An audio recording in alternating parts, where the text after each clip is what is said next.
Alright, everybody's been asking me about the EQ section on the TwK.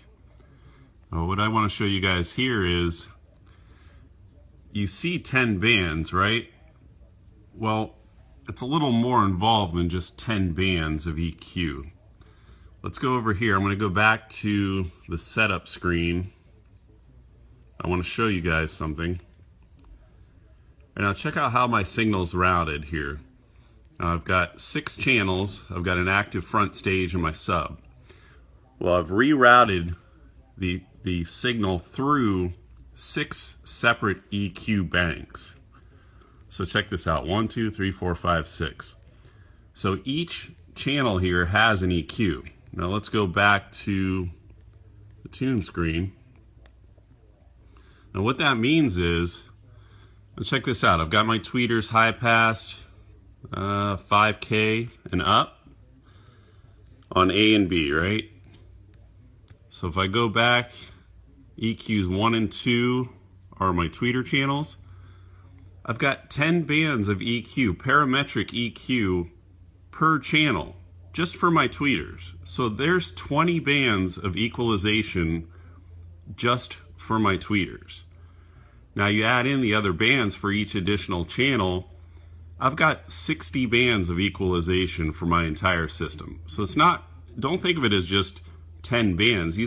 I have 60 bands available to me in my particular system.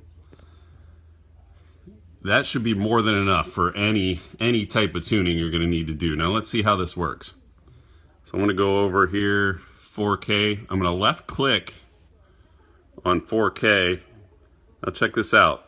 I can move this all around, up, down, around. All right, I'm going to cut it, stop. Now when you right click on it, you can change the Q or the width of the EQ. Let me get back up here. Huh? Now check that out. I can go wider. So now I'm affecting a wider range around 4K.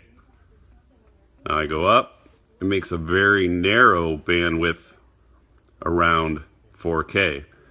So that's pretty powerful. You can affect frequencies around the center that you've chosen here in a pretty dramatic way.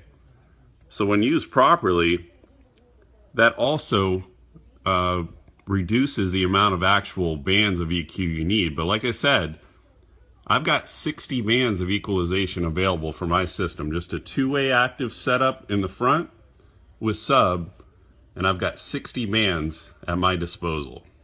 Hope that helps.